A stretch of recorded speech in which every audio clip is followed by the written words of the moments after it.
Sugar Shop of Horrors by Penstroke. Chapter 2 Business Dealings. In the heart of Manhattan, a middle-aged Pegasus couple stood outside one of the tallest skyscrapers in the cities. They were from Clydesdale, and up to that day owned a small family coffee shop of their own. It was a shop that had been passed down through 3 generations, and it was a shop that was also about to be sold. Are you sure you want to do this, honey? It's either we sell him or the bank takes it, the Pegasus stallion said to his wife. He put a wing across her back and guided her to the front doors. We tried our best, but we just couldn't compete with the new Starbucks down the street. But it was my father's store, Soft Brew. You won't be disappointed to hear we sold it.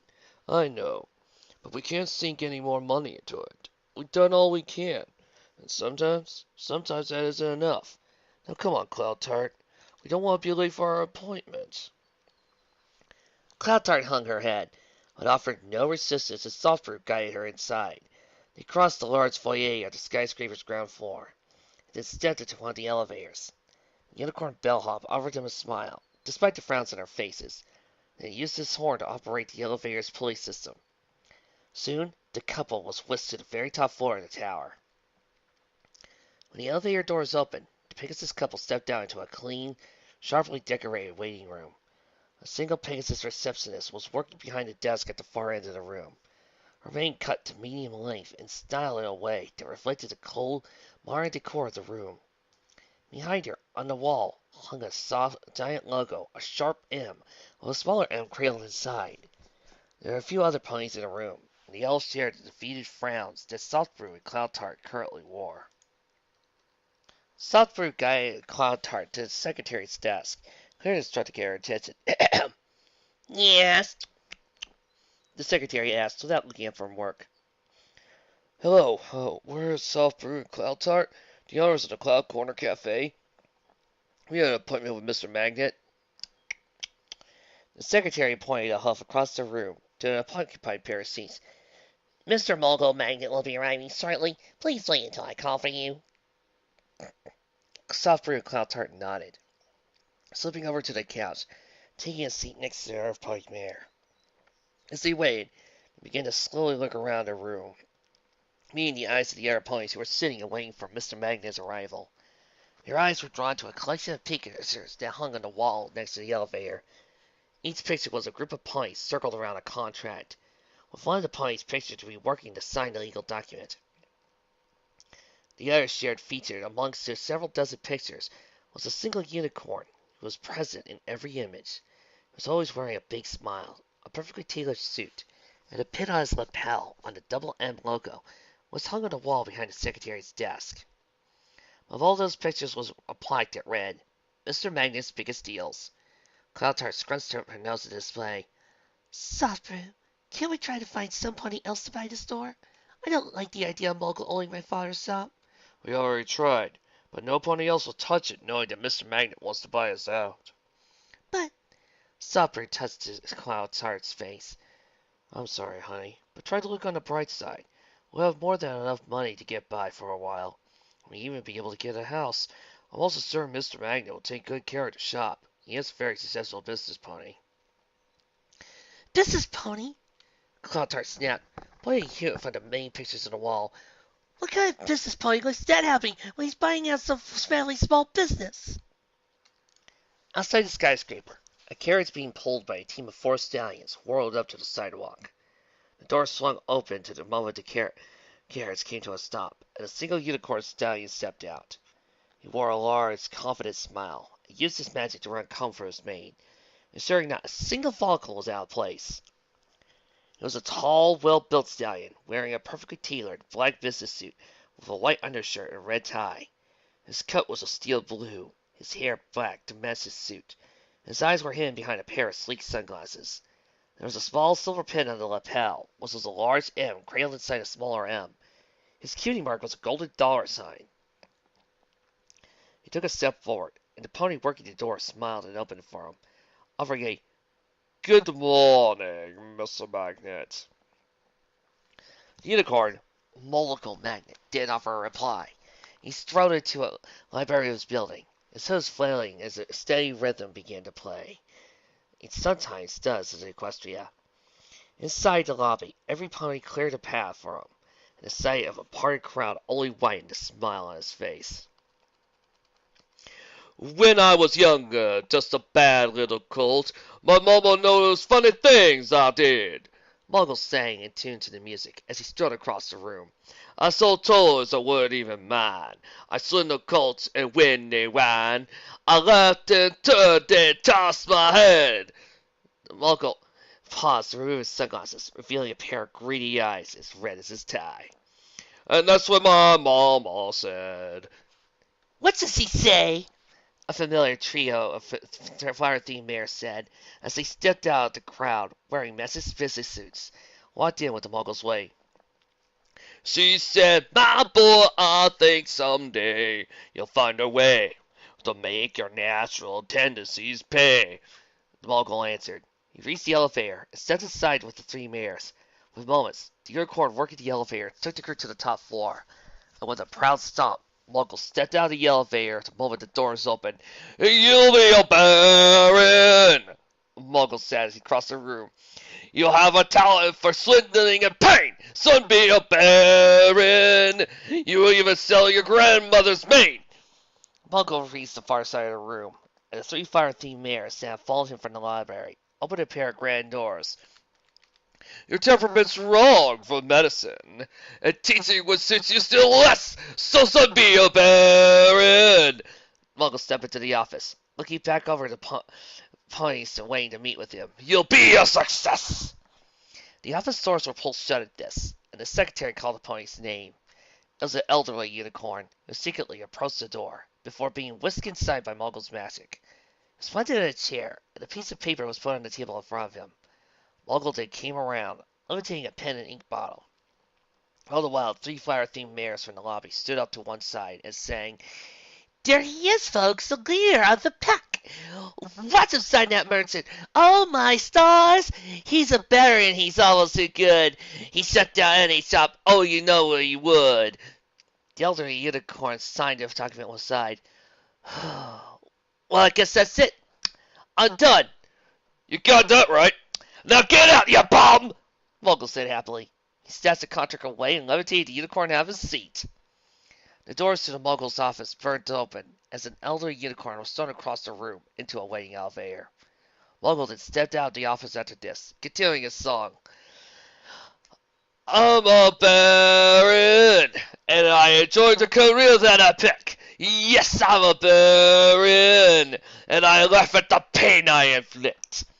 He moved to the many portraits hanging on the wall, looking over that were to him very fond memories.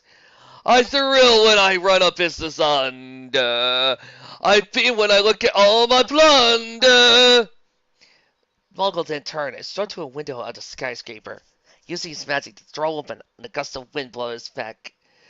And though it may cause some police of distress, somewhere, high above me, I know that my mama's proud of me.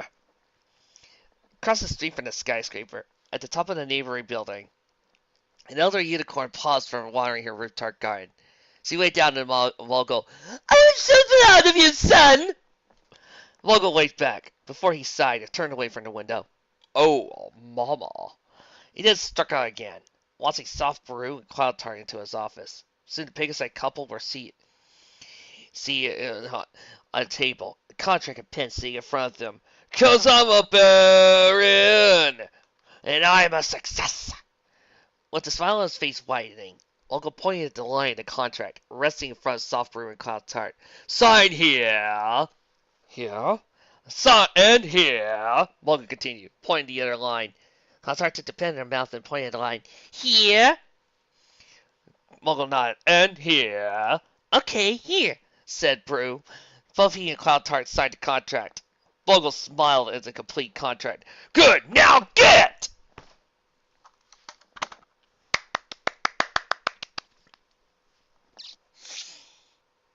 Yes, this is one of my favorite songs.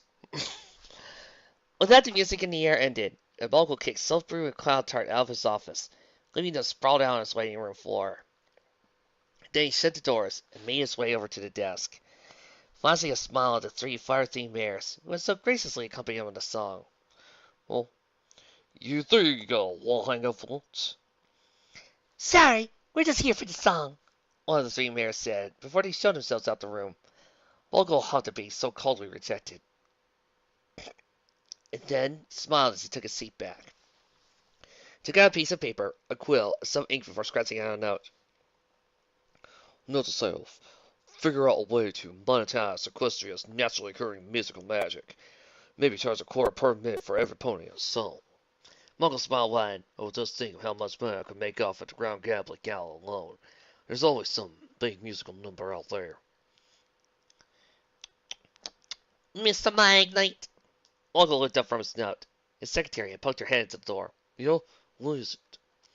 Bowline's here to give you your week's business summary. Wonderful. Well, send him in. Secretary nodded her head and disappeared into the waiting room. A few moments later, a lanky, beige unicorn, with chestnut-colored hair, stumbled into the room, fumbling with several papers as well as an easel and some presentation cards. His eyes were obscured by large, thick glasses, and his key mark was an Italian spoke with a quill. I'm sorry, I'm late, Mr. Magnet. I know you were expecting this report yesterday. Muggle laughed, reached to a door of his desk, and withdrew a newspaper flipped it open. Don't worry, bottom line.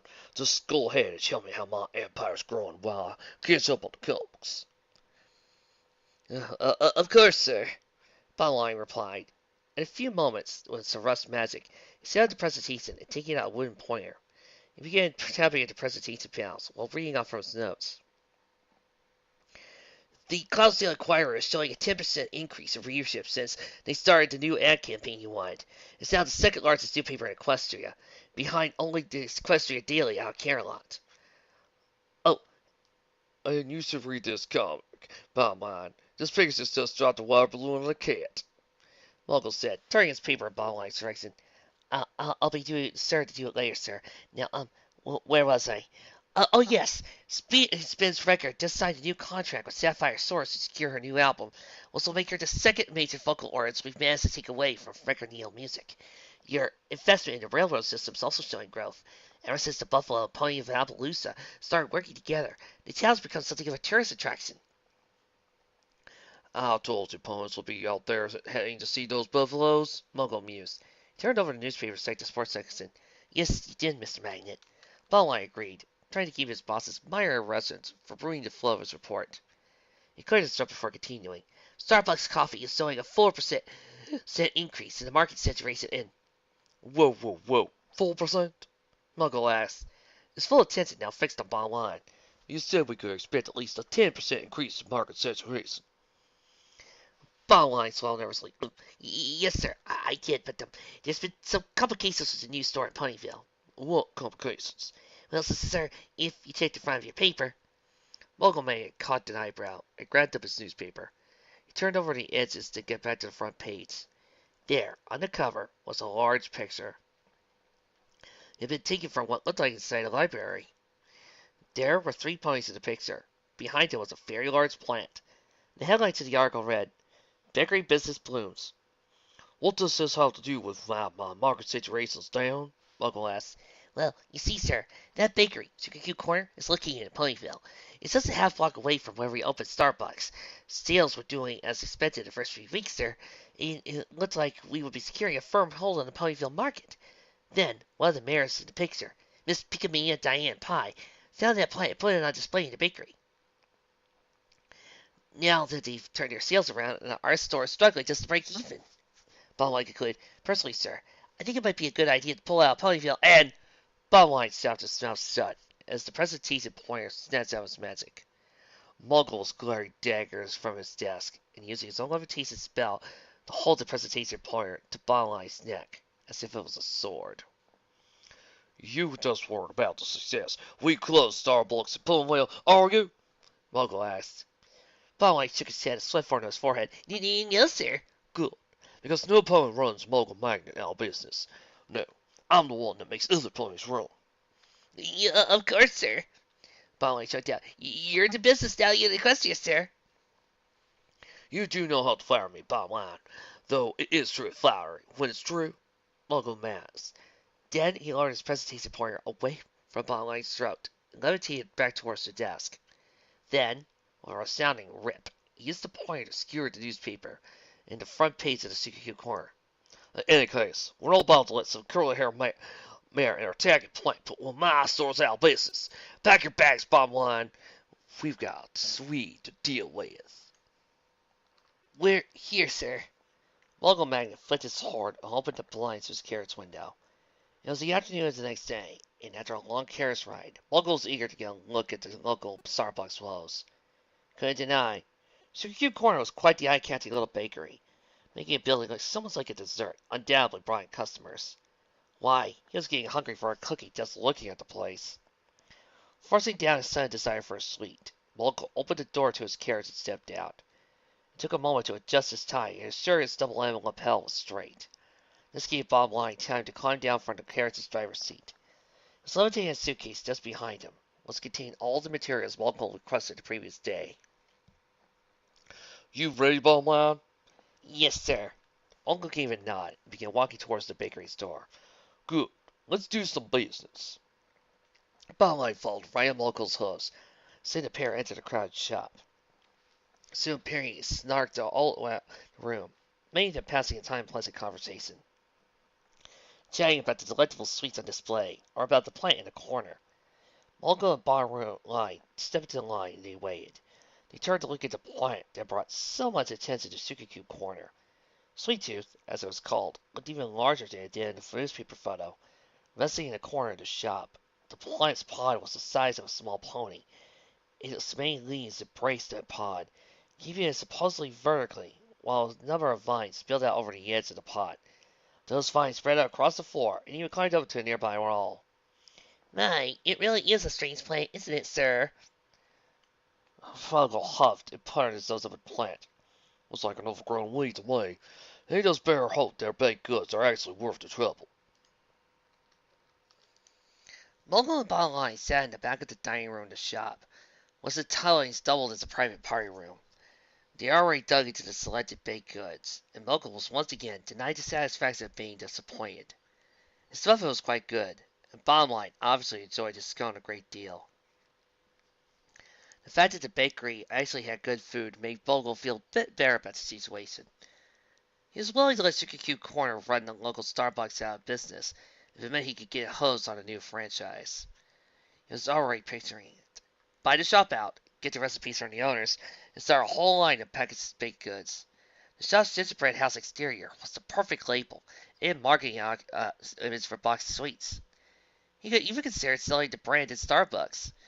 Perhaps even if the recipes needed to be modified to make the products last longer. Mogul didn't doubt they would still be better than the currently passable baked goods they were selling at Starbucks Coffee. Sorry, folks, it's closing time. Mogul perked his ears up, and now this was the moment he was waiting for. A chance to speak with the owners without so many ponies around.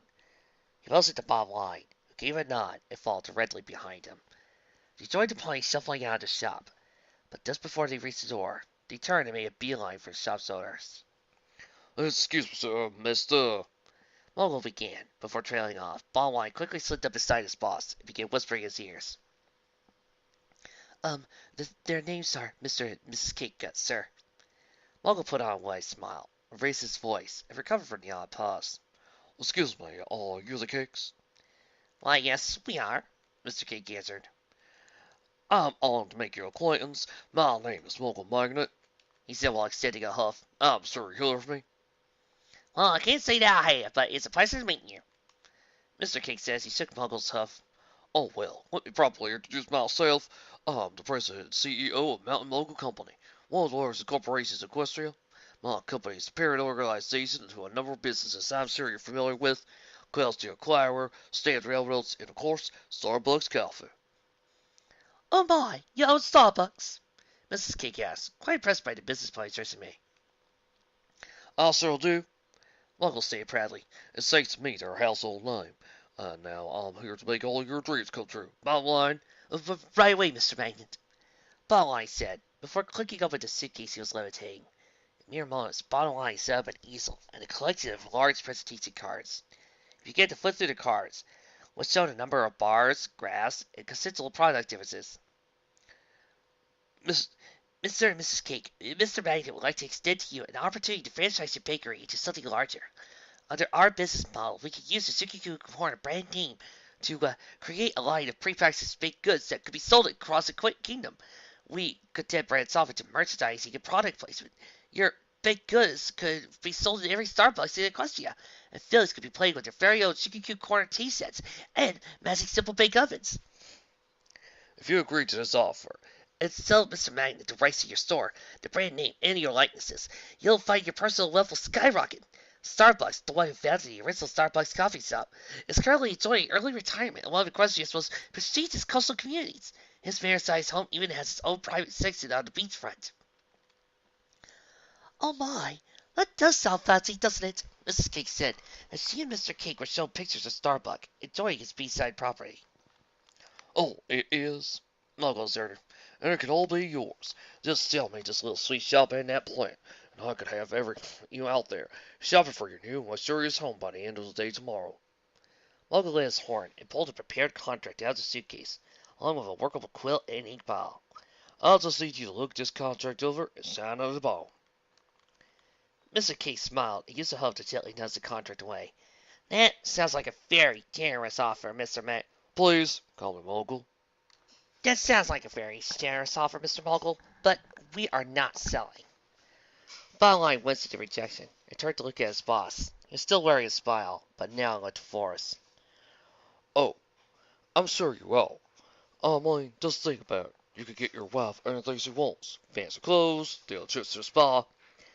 Well, we never needed any of that, Mrs. Cake said. She leaned to her husband. We're just happy that our shop is so successful, and we can bring many smiles to Penny's faces. Mogul first chuckled. Oh, so you're that kind of business owner. The ones who run their shops for the community, who are content with their little life. Mrs. Cake smiled and gave a nod. Yep, it sounds like us. There's a couple of hundred school sweethearts who like being bakers. Well, of course, y'all. Mogul laughed with gritted teeth. He put the contract back in the suitcase. With his bottom lines cued to pack up an easel and presentations as well as boards. Soon, everything was back in the suitcase, with bottom line levitated up with his magic. While bottom line moved towards the door, Mogul turned and walked towards the plant in the corner. Well, I've met business owners like you before, and I can respect your decision. He glanced over his shoulder at Mr. and Mrs. Cake, while his horn glowed. He drew a handkerchief from his suit jacket. Are you sure I can't change your mind? Mr. Cake nodded. Yes, and even if we wanted to sell, we couldn't do that to Pinkie Pie. She loves living in her loft and loves working here too much for us to sell it. Sweet girl might end up inheriting herself from us, Mrs. Cake commented. I can't even imagine what it'd be like if anybody else took over for us when we're ready to retire. Pinkie Pie, the young lady who found this plant? Yes, I can't imagine she's quite attached to this place. Mogul said. He turned his attention back to the plant, then fake blowing his nose. At the same time, he took a small vial from his handkerchief and quietly poured its contents into the plant's pot. Mogul finished blowing his nose before he tucked the handkerchief and the empty vial back into his suit. He turned away from the plant. My apologies. I've got bad allergies. Well, it's been nice meeting you, Mr. and Mrs. Cake. I hope your success continues. Mr. Cake shook Mogul's hoof again. Thank you. And thank you for your offer. It was really flattering to hear you think our little shop is so valuable. A chuckle filled Mogul's throat. Well, I know an opportunity when I see it. Now, I believe I kept you too long enough. It is, after all, closing time. Still, if you ever change your mind, come find me at the main hand. I'll be happy to talk business with you any time. Should we tell him that he's going to be taking off the spirit of quarry with this? I'll keep it in mind, Mrs. Cake said cheerfully as Mogul turned to leave. Oh, and have a safe ride. I will. Come by line. Oh, right away, sir. Bottomline chimed in as he and Mogul left the shop. Soon the pair were back at the carriage, while Bottomline worked to secure the suitcase and climb up into the driver's seat. Mogul looked back at Sugarcube Corner. Through one of the windows, he could see the plant. It had already wilted somewhat. A smile spread across Mogul's face. Your business is going to wither up just like that plant. Once you're on the verge of bankruptcy, I'll be sure you'll change your tone. They always do. With that, Uncle climbed up into his carriage and shut the door. Bottom line called out to the team of ponies pulling. Soon, the carriage was bouncing down the street to Ponyville's one and only hotel. Oh, that was so fun! Pinkie Pie cheered. She slid back to the car door at Sugarcube Corner. Let's say party hat resting on top of her mane. Pieces of confetti and streamers lingered in the curls of her mane and tail. I don't really remember what that party was for anymore, but it was still a great party. Tossing her head, Pinkie Pie tried to shake the confetti and streamers out before the kissing. She used the hoof to take off her party hat and was about to set it down on the corner when she noticed a note. It was in Mrs. Cake's mouth writing. When you get it in, Pinkie Pie, take on Sweet Tooth. Poor thing looked like he was starting to wilt when we left. Aw, Sweet Tooth isn't feeling so good. Well, I know how to fix that, Pinkie Pie said cheerfully. She stepped right over to the leftover cookie jar. She took the whole jar, bouncing on top of her head, before she bounced out into the front of the store. Don't worry, Sweet Tooth. Mama Pinkie Pie has your meds. Woo! Pinkie Pie almost dropped the cookie jar at the sight of Sweet Tooth. His paw had collapsed to the floor. Its leaves were brittle and sickly. A single tuft might have been enough to cause half a Sweet Tooth to collapse into dust. Springing forward, Pinkie Pie knelt down to Sweet Tooth's pod. Don't you worry, Sweet Tooth. I got just what you need right here. Tossing her head, Pinkie Pie launched the cookie jar into the air. The few leftover cookies it contained tumbled down into the air. Positioning herself carefully, Pinkie Pie used one hoof to open up the Sweet Tooth's pod mouth to open, so the cookies could fall right in. At first, Sweet Tooth lay lifelessly, despite the presence of cookies. Pinkie Pie was even starting to fear the worst when Sweet Tooth finally moved. It began to slowly chew, and as it did, regain some of its strength. Wasn't enough to make Sweet Tooth as healthy as it was at the beginning of the day, but it was an improvement. Oh my, Sweet Tooth, are you still hungry? Feed me! Don't you worry, Pinkie Pie said as she patted the pop of Sweet Tooth's pod, before she turned and began walking into the right side of the kitchen. I'm gonna go fix you up some nice. She froze in her tracks and slowly looked over his shoulder. Did you just... Feed me! Sweet Tooth whimpered in a feminine voice. Sweet Tooth remained stunned. Pinkie Pie remained stunned for a time before a huge grin spread onto her face. She turned and bounced back over to Sweet Tooth, unable to hide her excitement. Oh my gosh, he did just talk! This is so exciting! I've never heard a talking play before, but here you are talking! We can play so many more games now. We can play Simon Says, charades, and even sing songs together. Oh, this is gonna be super duper! Sweet Tooth whimpered again in an austere tone. She managed to struggle to lift her pot off the floor. Was only able to have the heavy load a few inches before having to drop back down. Feed me! Snapped out of her excited stupor, Pinkie Pie darted off to the kitchen. Oh yeah, I know just what you need, Sweet Tooth. The loud crashing of pots and pans soon began to fill the shops, and only after a few minutes of hurried preparations, she started carrying the plate laden with a dozen more s'mores. Sweet Tooth greedily opened her mouth and let Pinkie Pie pour all the s'mores in. There you go, Sweet Tooth. This will make you feel better. With a slight slurping and smacking of her lips, Sweet Tooth gobbled down the s'mores. The sweets again helped improve her condition, but only enough that she was able to lift her pot off the floor. I'll need more, Pinkie Pie! Sweet Tooth pleaded in her smooth, mildly deep feminine voice. I don't have any more s'mores. I just used the last of the graham crackers. But I'm starving! How can you be starving? This is more than you've eaten in a single night. You must be stuffed. Well, excuse me for having an appetite! Sweet Tooth sniffed, before lifting a vine and placing it on top of her pod. I would think after I was poisoned, you'd be willing to nurse me back to health. After all, I've done for this shop. Pinkie Pie gasped and moved right up to Sweet Tooth, placing her hose on the pod. Oh no, my poor little Sweet Tooth. Somebody poisoned you. Yes, it was simply awful.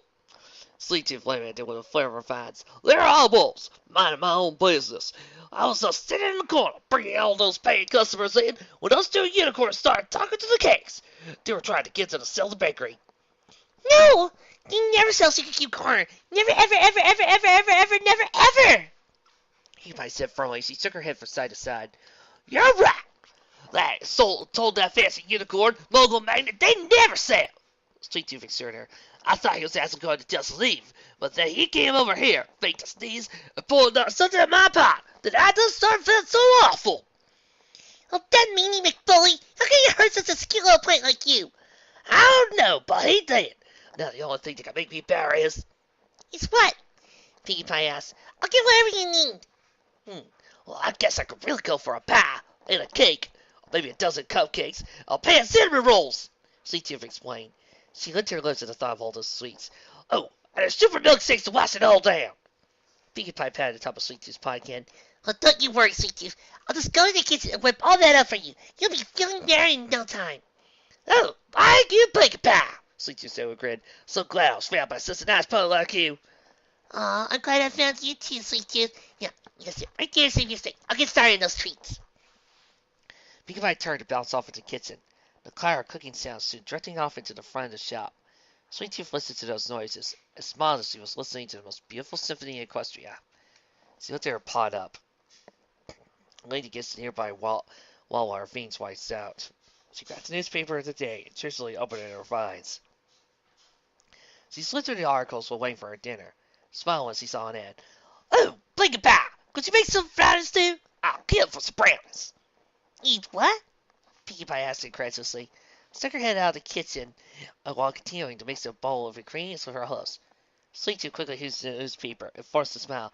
I'll see I'll fill up with joy if I had some brownies too. Pinkie Pie chuckled and went back to the kitchen. Anything for you, Sweet Tooth. Drawing a fine across the pot with her bead. Sweet Tooth sighed sorry. Phew, gotta be careful with stuff like that. These ponies don't really have the backbone for that kind of fun. No, I wasn't the one that stole the golden apples, Princess Celestia. It was the purple kangaroo. Pinkie Pie mumbled in his sleep. Pinkie Pie, could you hurry up with those dances? The customer's Pinkie Pie! Tilted awake by Mr. Cake's shout, Pinkie Pie reared back and fell on her flank. She had jumped back to her hole and looked around and panicked. What is it? I'm awake! Pinkie Pie sniffed the air, picking up at the smell of smoke.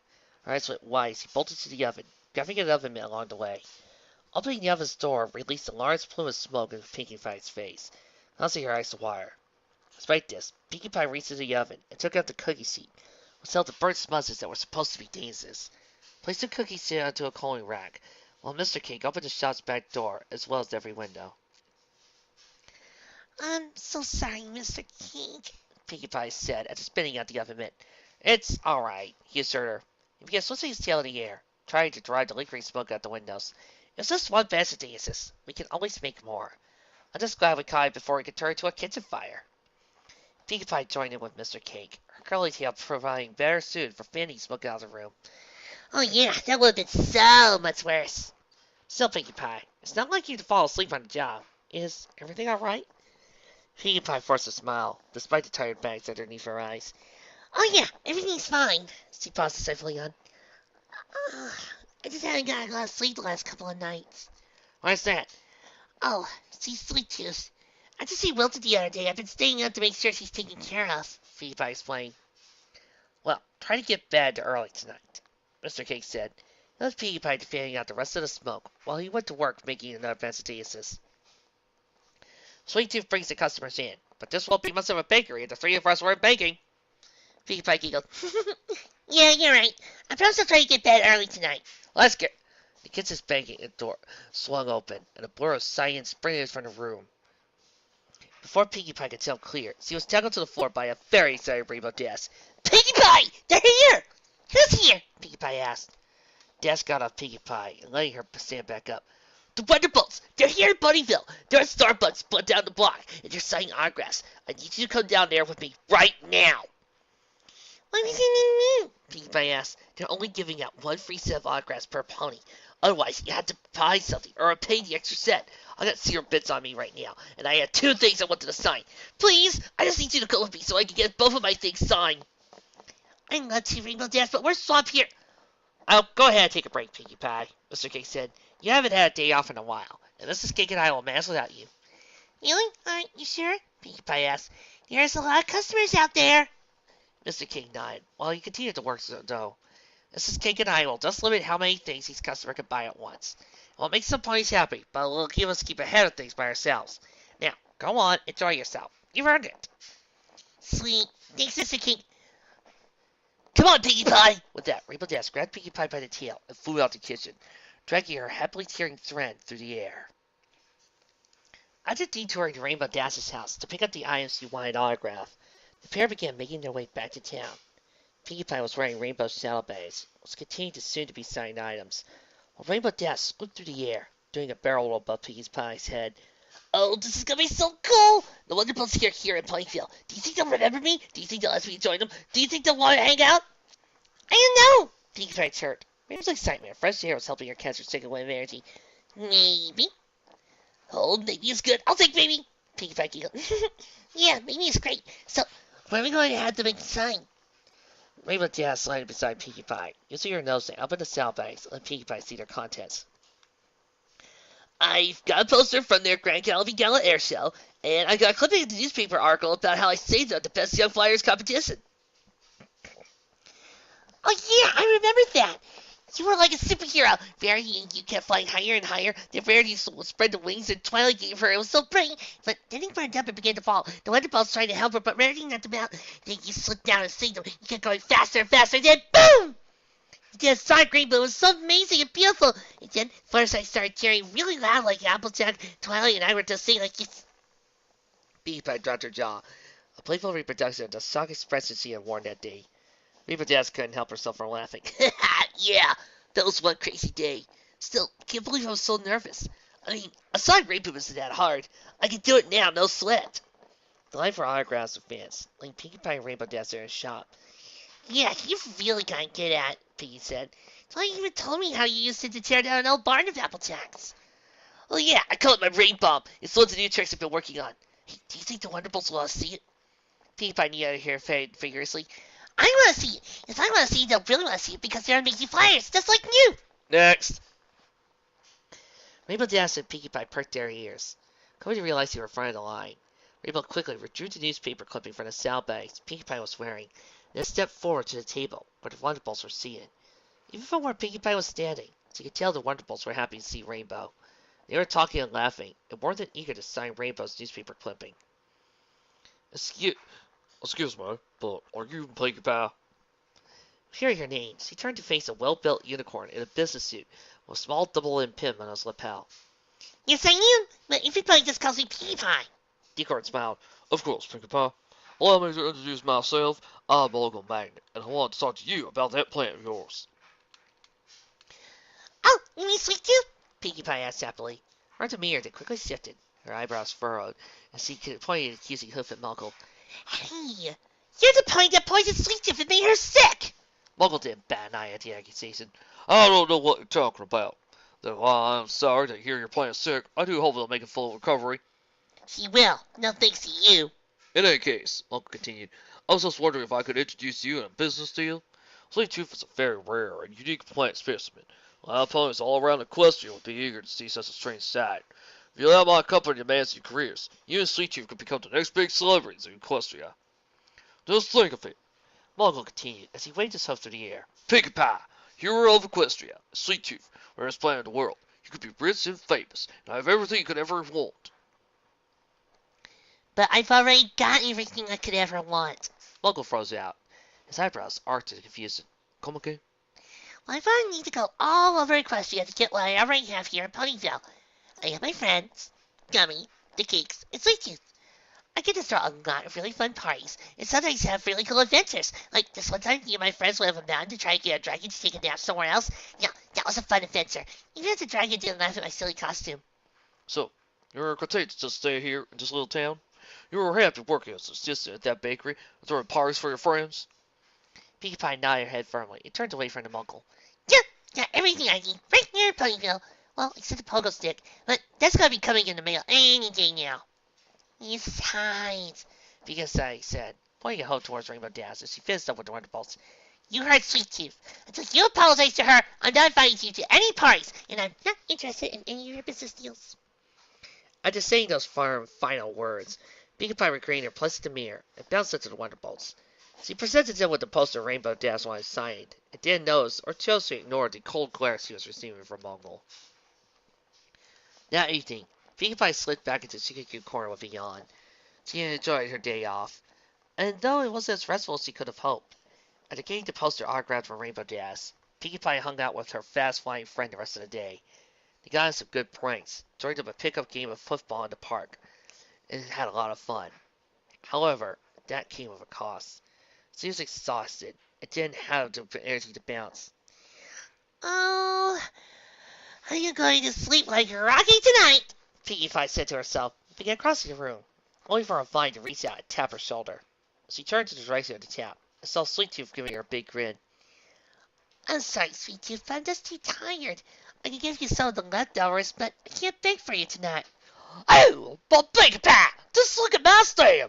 Sweet Tooth whined. She looked at her pod to give her face mostly towards her stem. I got nothing. I can snap right off. And look at my leaves. Pinkie Pie, I'm wilted here. I'm sorry, Pinkie Pie says he tried up to Sweet Tooth, but I'm too tired. Oh, so you're too tired to feed me, but you're not too tired to hang out with your friend Rainbow Dash? Nice to know how much you care about me. Pinkie Pie lowered her ears. Oh, yeah. Sweet Tooth, I'm sorry. I've been working a lot lately. I want to have some fun. Sweet Tooth stretched out a vine, gently lifted Pinkie's chin. Oh, now don't fight, Pinkie. I know how you can feed me and get all the sleep you could want. Really? How? Do you know a secret? A super secret sugary quick recipe? You can say that. Sweet Tooth answered. Here, I'll even tell you what you need. You need a black sweater, soft sole shoes, a black sea mask, your sailbags, and a crowbar. Pinkie Pie bounced, sent upstairs, returned a few minutes later wearing the ski mask, sweater, shoes, while carrying the crowbar in her saddlebag. Oh, this sounds like a fun recipe. Oh, it is. Now, all you have to do is scamper down the street to Starbucks. When you get here, use that crowbar to smash their windows. Then all you have to do is take their sweets, stuff in your saddlebags, and bring them back here. Okie dokie. Wait a minute. You want me to rob Starbucks? Piggy exclaimed with wide, disbelieving eyes. You say that like it's a bad thing. It is a bad thing, Pinkie Pie scolded. She tossed her head as the ski mask flew off, and later Sweet Tooth's fine. Stealing is wrong. Super wrong. But Pinkie Pie, I'm starving. And, oh no, Sweet Tooth collapsed in her pot. Poison, taking hold again. I can see a bright light. Did it? Dad, is that you? But it's stealing, Pinkie whimpered. Her resolve was starting to crumble. Oh, it's okay. I mean, all I'm doing is saving the shop from going out of business. I'm sure the Cates won't mind losing their livelihood. And I'm sure you won't mind moving away from Ponyville and all your friends. Pinkie Pie frowned. I need to move? Oh, yes, Sweet Tooth said before coughing again. After all, you can't live in the life of a closed bakery, now can you? But Gummy loves Sugarcube Corner, and I love Ponyville, Pinkie Pie said. She looked over her shoulder at the crowbar in her saddlebag. She bit her lip and began looking around the room. Fond memories began to play in her mind, and she became mixed with the idea of having to leave. This was one kind of party she never wanted to throw out or attend. A going away party. Looking at the crowbar, Pinkie Pie swallowed nervously before taking it in her teeth, then walked towards the door. Don't forget this! Sweet Tooth called just as Pinkie Pie was about to leave. Held out a disguised ski mask. Pinkie Pie reluctantly took it and then departed into the night, leaving Sweet Tooth smiling to herself. She ended her fake sickness and waited patiently for her dinner. Sir, they weren't the best pastries, but Starbucks' baked goods contain just as much, if not more, sugar. Bald old Magnus stepped over a broken glass of Starbucks. A strong frown on his face as he looked across the room. Bottom was a few steps behind, using a broom and dustpan to clean up the mess. Did anybody say what happened? No, sir. Bottom answered without pausing from his work. The employees are still speaking with local law enforcement. From what I've heard, everything was safe and secure when they closed up yesterday. Mungo huffed and checked the cash register, which was locked and secure. Using his magic, he undid the lock and gave the bits inside a quick inspection. Are you sure it wasn't just some big kids in the neighborhood causing trouble? Yes, sir. There are signs that a pony was in here before the window was broken. An entire supply of baked goods went missing. Mongo turned his head to the ball line. Gaze hard. Did you say baked goods? Yes, sir. I did. Why? Mongo opened his mouth to say something, but no words left his mouth. Instead, he walked past Bottom Line to the shop's broken window. Using his magic, he gently plucked something out of one of the glass shards. It was a tuft of curly pink hair. Bottom Line finished sweeping out the broken glass into a dustpan. Stepped up beside Muggle to examine the tuft of his hair. What's that, sir? A sign that I underestimated my opponent. Muggle said with a snarling smile spread on his lip. "Well, I won't have any to never imagine that naive ball Pink will even know how to play dirty. It's actually somewhat elegant. Didn't steal enough to get the town guard out in force, looking for a thief or vandal. But she did assert that this place won't be selling any pastries today." Muggle's eyes flashed on Terminason. A small spark of his horn, he set the tuft of hair on fire, while his grin grew into an eager smile. "No more coat shoes, Bowline. Now, I'm going to show her just what it means when I play dirty." Despite the frown on his face, Bowline gave a nod. "Yes, sir." Muggle waited patiently in the shadows between the two buildings. Across the street from him stood Sugarcube Corner. Through the windows, he was able to watch the cakes and Pinkie Pie as they closed up for the evening. They were just about to finish. With a pleased smile, Muggle struck his head out of the alley and gave a single nod. That nod signaled Bowline, who trotted up to the shop's front door. He knocked, and engaged Mr. Cake in a conversation as soon as the baker stallion opened the door. Muggle didn't know what Bowline was saying, and in truth he didn't care. All he cared was that Bowline succeeded in his task. Getting the cakes and Pinkie Pie out of the shop. "Well, there we go," Muggle said as he saw Mr. Cake stepping out with Bowline. He talked for a little longer, and were joined by Pinkie Pie and Mr. Cake. And then Bowline led the small group away from the Sugarcube Corner. Muggle waited until he saw them disappear around a distant street corner before he advanced on the shop. Turning around the back door, Muggle made sure no pony was around and looking before turning his head to the door. He tried it once, to make sure it hadn't been left unlocked.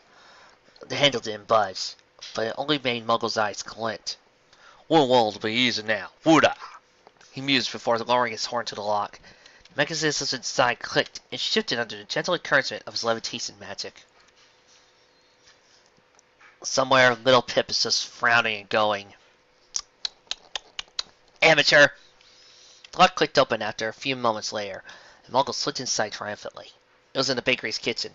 Without a moment's hesitation, he began to check the drawers and cupboards. He continued his search until he came across the knife drawer. For once he withdrew the biggest knife. "Well, I suppose this will work," Muggle said. He looked down the length of the knife while closing one eye, inspecting the blade. "Isn't as sharp as I like, but maybe—" Muggle turned and began waving the knife through the air. He slashed and stabbed, getting a feel for the weight. Then he jumped and made a quarter turn, landing and driving the knife forward. Muggle then dropped the knife. It was intentional. His playful dramatic spin had turned him into a small closet kitchen left open. Inside the closet, he saw a mop, a bucket, and other cleaning up supplies. Yep. Leaning up against the back corner of the closet, what was spiderweb on his handle, was an axe. Like a colt who'd gotten just what he wanted for his birthday, Muggle picked up the blade with his magic. "Oh, beautiful. What are you doing to blaze out this?" He inspected the blade. It was old, but sharp. "Poor girl. Looks like you haven't been swung in decades. Probably used to shop for wood or an old stove or something. Well, don't you worry, beautiful." Muggle spoke sweetly. He carried the axe in front of him as he moved from the shop's kitchen to the front room.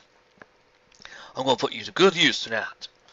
After giving the axe a test swing, Muggle focused his eyes on Sweet Tooth. The plant even looked bigger than the last time he saw it. It was astounding considering how much weed killer he poured into the pot. It was a shame to kill such a hardy plant, especially one with such potential. In his hopes, Sweet Tooth could have been a gold mine. Right now, however, was just another obstacle in his path of corporate domination. Drawing in a deep breath, Muggle enjoyed the lingering smell of baked goods in the air. He then smiled and lifted the axe, an old thrill pumping through his veins. It had been a few years since he had gotten down and dirty with his work, and in truth, he missed it so. He stepped towards Sweet Tooth, taking him with the axe. The plant was really a behemoth, and its vines were starting to flower. Once again, Muggle couldn't deny he had wished he could have gotten the plant away from Pinkie Pie. Still, maybe if he smashed open the pod, he could find some seeds. "Say goodnight, sweetheart." Muggle quit before swinging his head. His magic drove the axe in a wide arc, his blade aimed firmly at Sweet Tooth's stem. However, before metal could meet plant, the axe was snapped out of Muggle's magic by one of Sweet Tooth's vines. "Did your mother ever teach you not to mess with somebody else's property?" Sweet Tooth asked as he lifted the axe away from Muggle. Muggle stared bug-eyed with his jaw hanging open. "You can, but how can you talk?" Was the only thing he could stir out. Sweet Tooth let out a boisterous laugh. Her vines lashed out at Muggle, wrapping around his hose and dragging him closer. She lowered her pod so that the tip of his nose was just an inch in front of her. She tilted her head and got a good look at him with her unseen eyes. "How do you do?" Sweet Tooth asked his song. I've seen you've learned my special little secret. You thought you could kill me, because when you saw me, I seemed like a harmless little thicket. Sweet Tooth tightened her grip around Muggle and shook him. It only was enough to make his eyes spin. Don't get cocky by the way I look. Don't judge a book by its cover. I'm not much of a sight, but I really want a hell of a fighter. I'm just a sweet little trap from far beyond Equestria. Ha ha! Sweet Tooth brought the terrified Muggle closer, so he could better appreciate the rows of razor-sharp teeth in her mouth. Let me show you who's boss. Maybe I'll give you a toss. I must say you look pretty tasty. Or, if you want something visual that's much more abysmal, maybe I could bake you into a sweet little pastry. Muggle finally managed to squirm his way free of Sweet Tooth's sides. He dropped into the floor and sprained his ankle, still wincing through the pain. He tried to back away from Sweet Tooth, not taking his eyes off the plant for a moment. No, there's no need to be rash. Muggle chuckled quickly, while forcing a smile to his face. I was just being brash. We don't want to be too hasty. Muggle inched towards the door. I'll just leave you alone. I'll stay out of your zone. Oh, and I'm not really that tasty. Muggle had just reached the door when a pair of vines grabbed him from behind. Sweet Tooth hauled him to the air by his back hooves, letting him hang upside down whilst he brought him close to poke him to the chest. But you know too much now! This I can't allow! Well, Sonny, you should panic! Sweet Tooth warned with a grin. By the light of the night, when it seems alright, you'll learn that I'm a deadly botanic!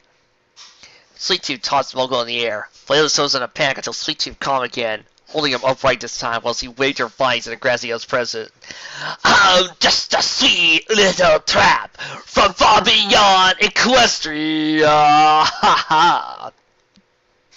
Sweet Tooth brought another vine, raised around Muggle's chest. He was sticking like a leaf. Why don't you stay for the night? Night! Or maybe a bite. Bite! I could show you my favorite obsession. Sweet Tooth waved a vine towards the kitchen. I've been baking a plan with custard plan. It's good for relieving my tension. I'm just a sweet little trap from far beyond Equestria. Ha ha! Yeah, believe it! Sweet Tooth yelled. All of her vines, including the one holding up Muggle, swung around dramatically. I'm just a little sweet trap from far beyond Equestria. Ha ha! Sweet Tooth brought Muggle close to her mouth and brought a vine close to his face. It was covered in long, thick, sharp vines. Muggle whimpered as those sharp points were pressed slightly against his coat. So, how do you like my thigh? Aren't my thorns quite fine?